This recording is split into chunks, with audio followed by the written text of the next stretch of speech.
Hello friends and welcome to this, your guide to the most haunted, horrifying and downright hellish places on earth. In these videos we talk you through some of the spookiest tales and urban legends from towns and cities across the world, and today we're going to be exploring 6 of the most morbid meetups in the Cottonopolis, Manchester, England. Number 1. The Screaming Skull of Wardley Hall. A medieval manor house in the Wardley area of Worsley, Wardley Hall is one of the few buildings in the northwest to earn a mention in the Domesday Book. Eventually occupied by Roman Catholic bishops from Salford, before this the hall had a chilling reputation, and the equally foreboding nickname Skull House to go with it. The name comes from the tale of the cursed skull on the grounds of the house that refused to remain buried, and when thrown in the moat as a last resort, caused a raging storm. The grisly relic is believed to be the skull of Father Ambrose Barlow, who was hung, drawn and quartered in 1641. According to the tale, the skull is indestructible and will go on wreaking havoc whenever someone attempts to remove it from the ground. Number 2. Boggart Hole Clough. A beautiful urban park in Blackley, Boggart Hole Clough nonetheless has a dark and troubling legend attached to it. Nestled in 190 acres of ancient woodland, the park is said to be haunted by a boggart, a type of mischievous spirit that typically haunts fields and marshes, but isn't above causing mayhem in a house or two. Though they largely stick to turning cow's milk sour or making dogs go lame, boggarts have been known to develop darker sides and are often said to abduct children. For a contemporary version of a boggart gone bad, look no further than the excellent horror film The Babadook.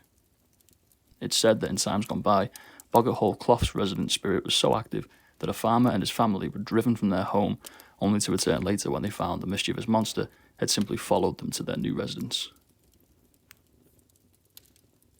Number 3. The Curse of the Black Shuck. There are many tall tales that have become embedded in UK folklore over the centuries, and one of the most widely spread of these stories that stretched across the countryside was that of the ghostly hellhound known as the Black Shuck. The hulking, 7-foot-tall, sinister beast was said to have roamed East Anglia in the 16th century, terrorising and striking fear into the hearts of any who came across its path. Described as having shaggy black hair and flaming red eyes, the beast placed a fatal curse onto anyone who happened to catch a single glimpse of it. Those who heard its haunting howl were warned to close their eyes. It seems the curse of the Black Shuck spread to Manchester too, as there have been reported sightings of the creature prowling the city streets. One incident reported that the hound attacked a tradesman outside the Manchester Cathedral in 1825.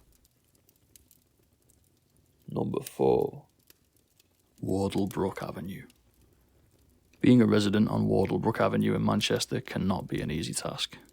The events which occurred at house number 16 on Wardlebrook Avenue still hang over residents of the area, despite the fact that they occurred half a century ago and were perpetrated solely by an infamous couple who we'll come back to in a moment.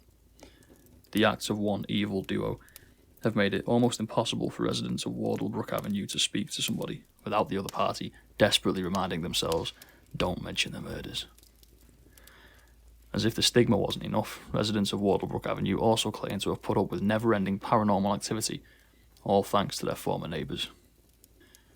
Between July 1963 and October 1965, Myra Hindley and Ian Brady kidnapped, tortured and murdered 5 children. The battered corpses of 4 of their 5 victims were discovered in shallow graves on Saddleworth Moor, which led their disgusting acts to be labelled the Moor's Murders. Hindley and Brady lived together in number 16 Wardlebrook Avenue, and decided to take up murdering children as a means of strengthening their bond as a couple.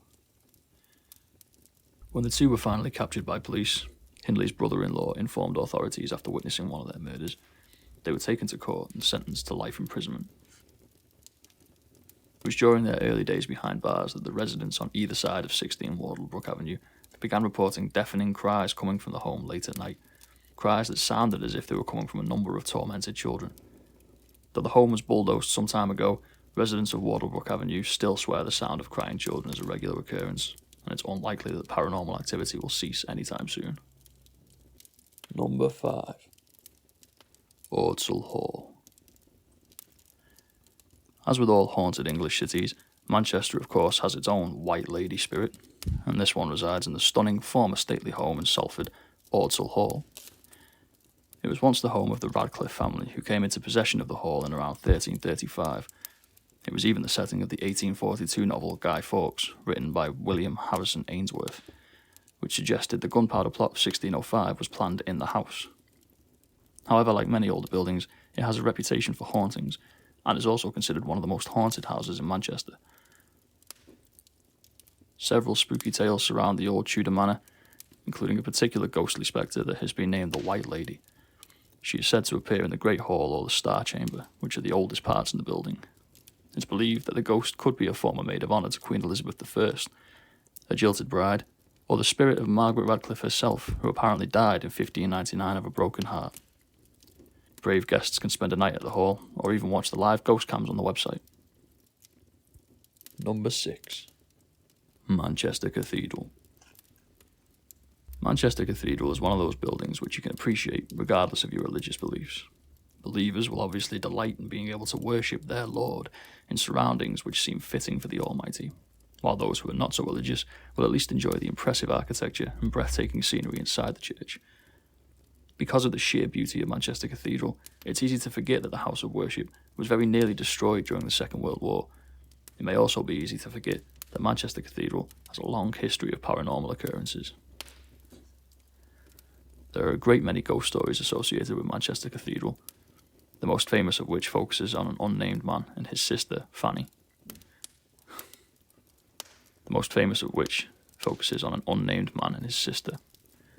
As the story goes, the man was praying in the building one evening after all the other churchgoers had gone home.